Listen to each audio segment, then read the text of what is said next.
আরে কি রে পালের কিস দাঁড়া টিকটক কর। আমি জানতাম প্রিয় তোমার প্রেমে বললাম মারা খাবো, এটা তোমার পুটকি মারা খাবো। আরে কিন্তু ভাই ভাই না হ্যাঁ ভাই আসো বল। কি এই জায়গায় টয়লেট একটা আয়নাও নাই, এখানকার ম্যানেজমেন্ট কোথায়?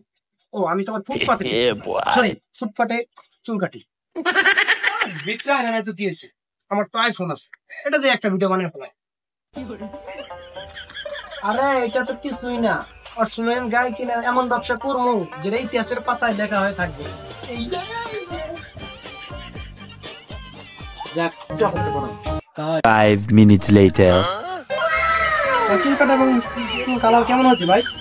ভাই চুল কাটা একদম লেয়ারের মতো হইছে, আর ভাই কালার একেবারে ভাই।